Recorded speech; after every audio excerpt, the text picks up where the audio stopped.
Okay, so in this video, I'm gonna go through installing vinyl plank inside a kitchen. Now this could be the same way as installing laminate. I'm gonna show you how to get around those cabinets, show you some tips and tricks about doing that, making it easy to make cuts, mark cuts, things like that. Go around water lines. We're gonna talk about a dishwasher that's in here, appliances that we're going around. I'm gonna show you some things that you can do to make your job easier going around those like toe kicks or partitions.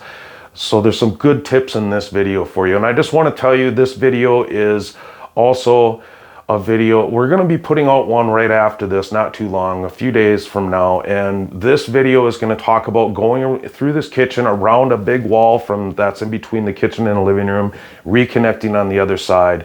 Be sure you check out that video. And if you're looking for a video about going around an island, I'll put a link below in the description. I have a video that will walk you through going around an island. Anyway, let's watch. Okay, so I have the spot where the stove goes, and a lot of times this happens where the toe kick sticks out past the cabinet. Now, do you want a notch around that? Well, one of the things I like to do is I just like to undercut those with my jam saw. Now this is an oscillating saw. This is what I use to cut the jams. I usually use a bimetal blade. And the reason why I like to use a bimetal blade is because a lot of times you'll hit a nail and then your wood blade will go bad. It just takes a little slow, it's just a little slower cutting. But I'll leave a link for this. You can actually get these pretty dang cheap online. They're not like go to Home Depot and get it for 30 bucks. I mean, I'm talking like a 30 pack here for 20 bucks. And these things work great.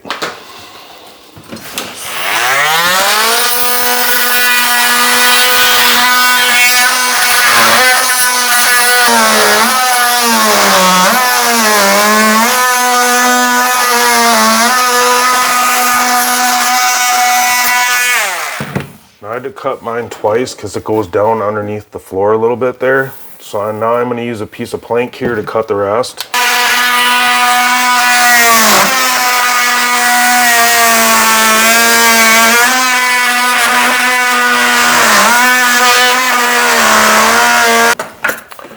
And now I'm just going to break it out. So the goal is to just slide your plank under there. So you might need to use it a little bit. This is kind of a hard little area here. You can see I had a nail in there that I cut.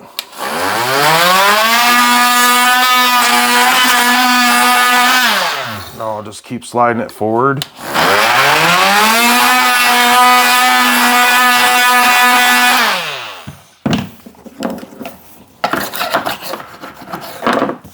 Now I can undercut, or now I can just go right under that. I'm still got a little more cutting.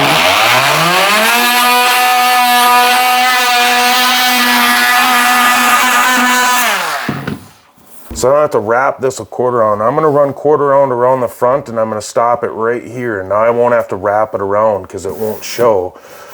So this is what it will look like then. You can kind of see the other side of it there. So there's a lot of times in kitchens, and this is why I'm kind of showing these things where you have partitions around refrigerators like this one right here, where it's really awkward to go around these kinds of things. How would you finish it off? And you can kind of get a good view of what that one looks like.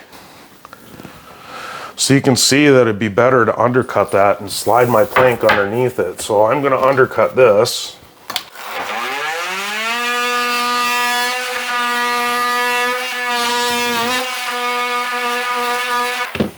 So you can see that it's starting to come out now. I got some more chunks in there, but I like to, once you break some stuff off, then slide the plank under so that the blade doesn't start diving down and then you don't get the proper cut.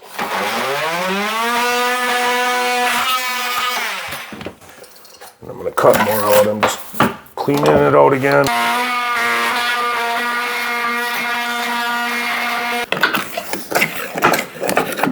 Most of the time you can get this all pretty cleaned out with just the jam saw. It just takes a little bit of work. Oh, it fits under there. And I don't have to use any trim.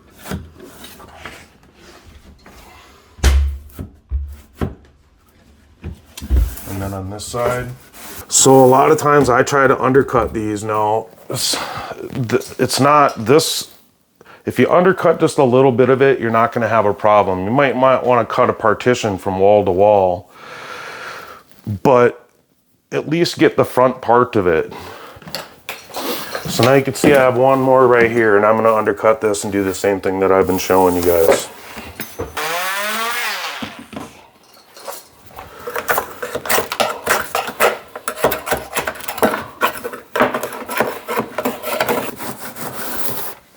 So a lot of times on these cabinets, you get cabinets and you spend all this money on cabinets and you have these little spots that come out like I showed you here and there. You don't want to put quarter round around those. First of all, it's going to be tough to do. Second of all, it's not going to look as nice. So it's nice to undercut these things. All right, so I'm laying plank again now on top of the plank, lining it up perfectly like I showed you earlier. Now I'm going to mark this cut. And as all I'm doing again is I'm reversing. So I'm just taking the plank it's supposed to go in there this way, but I'm going to switch it around. And now I'm going to make my cut. And I'm just going to mark it right on that so I get my 1/4 inch joint.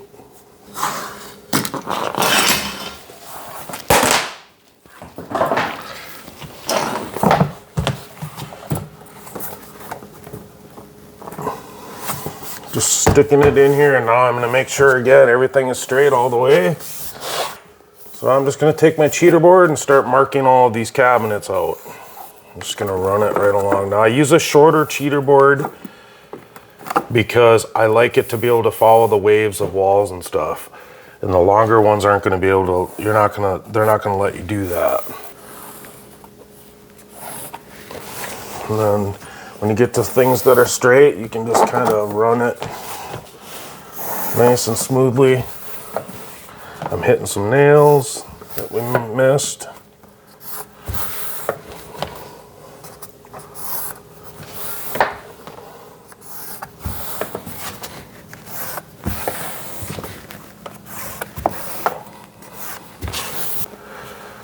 So now one of the things that you can do is you can take your cheater board and just stick it up next to the plank to make sure it's squared up to see if your wall or your cabinet is crooked or not. And this one's pretty straight. So me marking it with the square edge right here after I came right here is actually going to be a good cut then. It's going to be a good mark. It's not going to be crooked. Now I've showed how to make this in other videos. Is all I do with the cheater board is I take the groove off. I cut the groove flush with the plank. And here's what it looks like before I cut it off. So I cut this off, flush with this. Now you can adjust this. You could leave some more of this on if you want to have a bigger expansion joint. This tongue here is about 1/8 inch, and then I use a marker to mark. So by the time I get that marker next to it, we're looking at about a 1/4 inch expansion joint.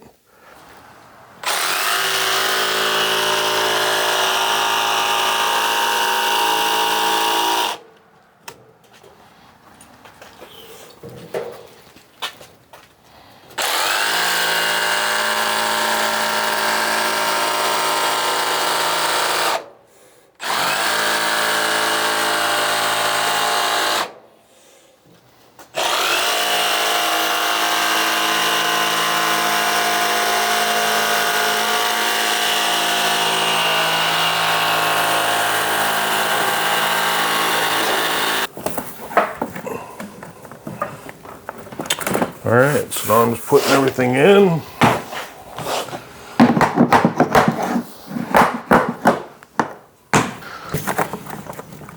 Okay. So now this one is going to be a little more funky. What we're going to use is a pull bar to get this to lock in. Because it's too hard to get in there. You need to kind of lift it up a little bit to get it to lock in, but you really can't. So you just, using a pull bar is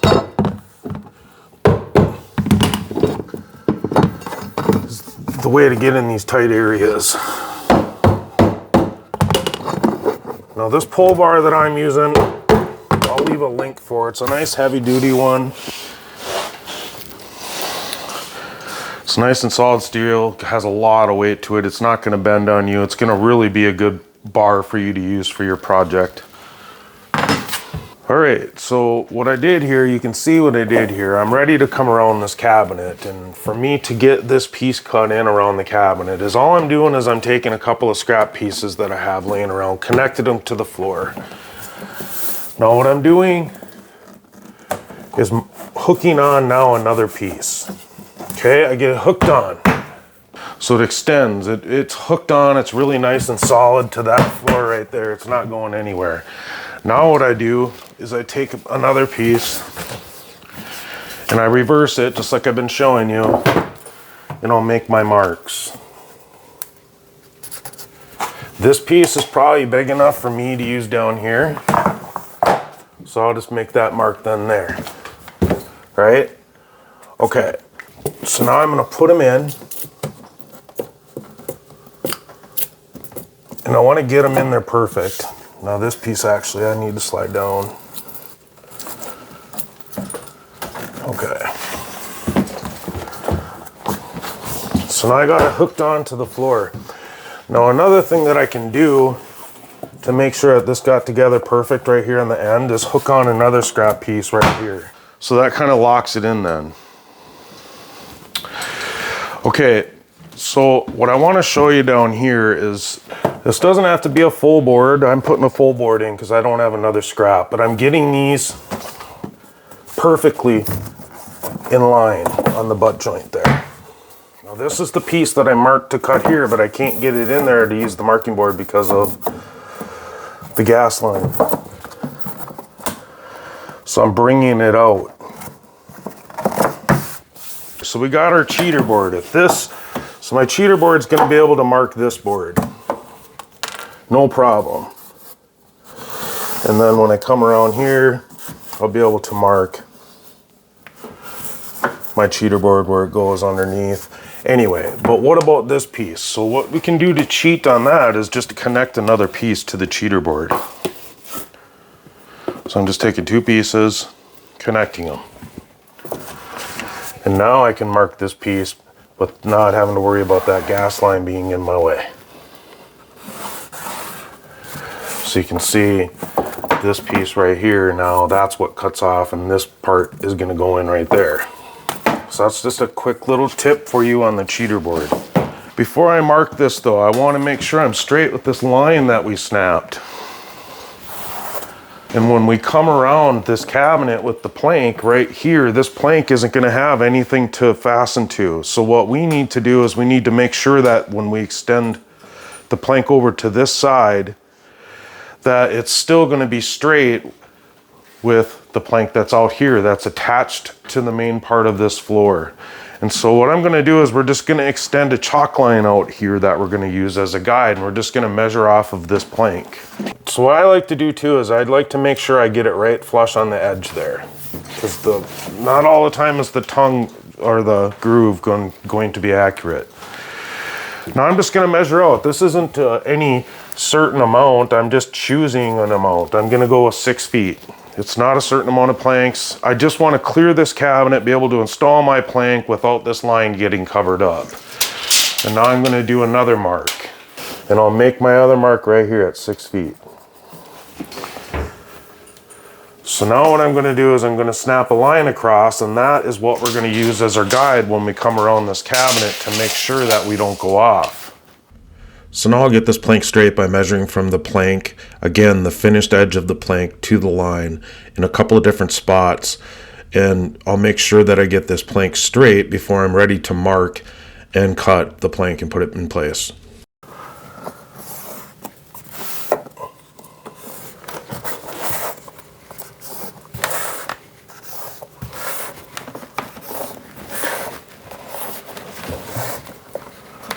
And again, come up to the side of the cabinet and we'll just mark that.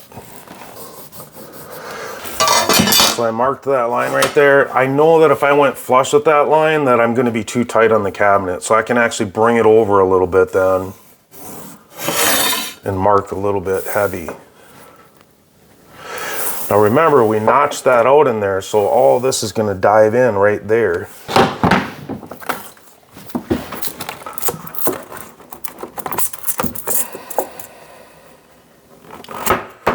I know I want it to measure all the way back to the wall, which is about 1.75 inches.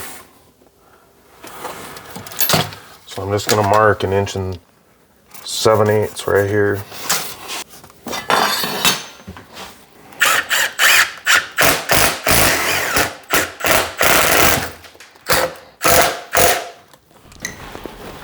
So all I'm doing here is I'm cutting this a few times with the utility blade, just scoring it, and then I'm going to be able to just snap part of it. Kind of hear that snap I just made. Now I'm going to snap the other side off. So I could have went outside, cut that with the jigsaw, but that's okay. Now because this is behind the stove, we didn't have to fill in that back piece. Now, I just want to talk to you a little bit more about this. You can see how I'm marking this plank like I am. Now, what I did is I reversed the plank so the two grooves are facing each other like you can see. I make my mark, then I make my cut. Now I turn the plank around and put it back in place. Oh.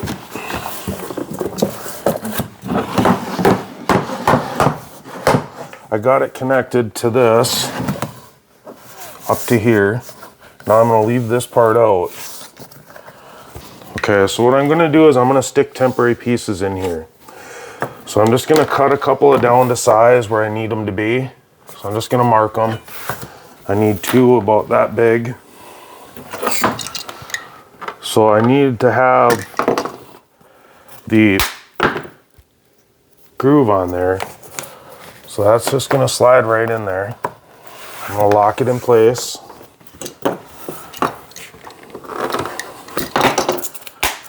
I'm going to do the same thing here, slide it in there. You can see how this still moves, so that's what I'm going to do. I'm going to temporarily secure this with some screws. Okay, so I measured down there from that plank to the line that we snapped in the floor. And then I measured from here to the line that we snapped on the floor and made sure it was the same measurement. Now that I know it's the same measurement, now I'm ready to lock this floor down.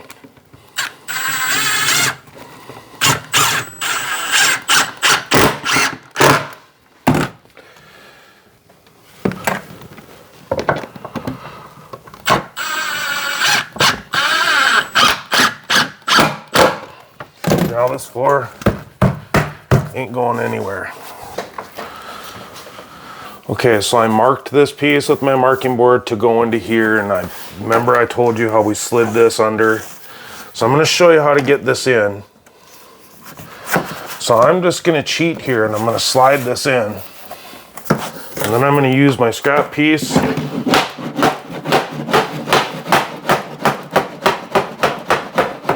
Get it to where it needs to go. It's about right there, and I'll finish locking it in. So you can see how we got that in. Nice and easy. So you can see how I'm hooking on right here to the floor. And I got my piece, and I'm gonna kind of just stick it right where I want it. Now I made sure that this joint isn't gonna line up with any joints over here. And I'm actually kind of close right here with one right there. So I'm gonna probably just cut this a little bit more. Take a couple more inches off.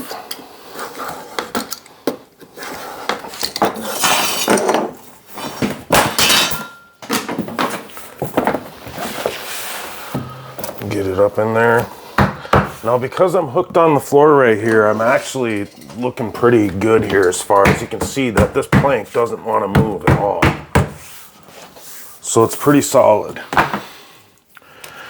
Meaning that I can just go ahead and mark this knowing that it's going to be straight then.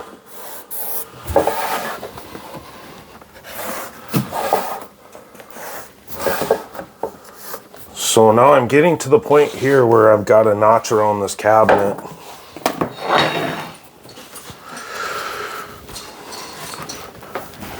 And so just a quick way that I'm just going to do that, because I know that this is a straight cut, I'm just going to measure what it is to there.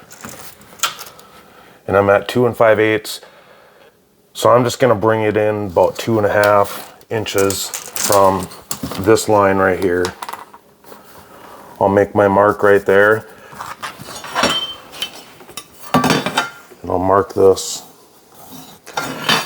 Now I've shown this in other videos, but I am going to show you I know that I have a jigsaw sitting outside, but I'm gonna go ahead and just do this right here.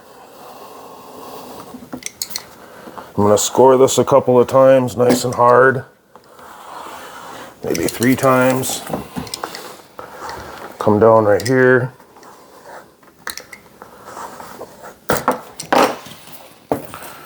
So now what I'm gonna do is I'm gonna start breaking it up here really lightly. And then I'm gonna start pulling back as I break it. And now I broke it completely. I can just take my knife right in the back, cut that away.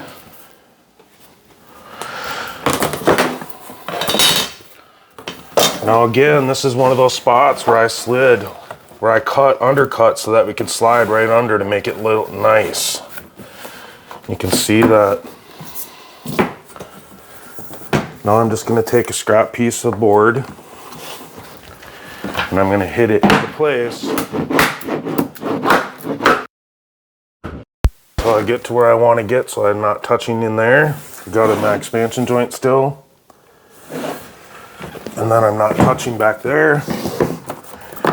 And now I'm out of joint a little bit right here, so I'm just going to hit this in. So we're looking good. You can see I got a nice expansion joint.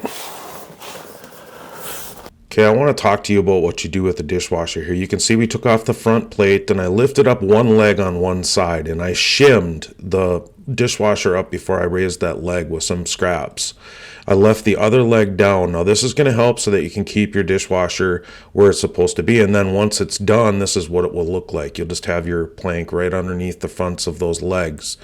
Now, what I did is after I did the one side, then I lowered it and then I shimmed and raised this other side. And you can see now I'm done installing the plank and I'm putting this leg back down. I screwed it down tight to the floor and then I gave it one more little turn to really get it snug in there, and then I removed the scraps that I had shimmed underneath it. So it's pretty easy to work around a dishwasher. I get asked a lot about appliances. What can I do with the appliances? How do I move appliances? Now this is a tool that I use that I bought. It's not too expensive. I'll leave a link for you. I know some of you are contractors and do this stuff all the time, and this is a great tool. What you do is you just plug in like a couple vacuum hoses. You flick this switch on this machine in the refrigerator or stove or whatever it is that's heavy, even gun safes I've moved with this. You can see how easily it maneuvers. Now you could probably go and check your rental store and they would have one. If they don't, I would recommend you telling them to get one. Okay, so another thing that you can do is you can get yourself a 1/4-inch piece of plywood, a 4x8 sheet. You cut it into small enough pieces to stick it on the floor wherever your appliance would move to. You want it to be able to be small enough so that it will fit in those smaller areas. Now you roll your appliance onto that or push it onto it, and then you move it onto the next sheet, and then you take the sheet it just came off of and you put it in front of it, and you just continually move the sheets until you get it to where you want to go. Now the thing that's nice about the 1/4-inch plywood is it's flexible, so you can flex it to get it underneath the toe kick if that's what needs to happen. Just something to think about. But I would go to my rental store and check out that tool that I showed you that I use to move that refrigerator. A lot of rental stores do carry those. I'll put the information in the description below so that you know exactly what to ask for. If they don't have it, you should tell them about it so that they can get it for the next person that might come in and ask. It's really a great thing to have. Now, if I've helped you at all in this video, could you hit that like button? I'd really appreciate it. Subscribe to the channel, and if you're not, or subscribe to the channel if you're not already, I'd really appreciate it. Of course, only if I've earned it. I'm trying to get to that 100,000 mark and I'm inching my way up. It's getting closer and closer, and I appreciate you who have already subscribed. I also want to pray for you and your family, and I pray that you guys are blessed, that God showers you with his never-ending grace, and that your projects go well and they're problem-free. I pray that you can get them done quickly, move on to the next one, and I pray for these things in Jesus' name. I just want to thank you for watching my video, and God bless you. I'll see you on the next one.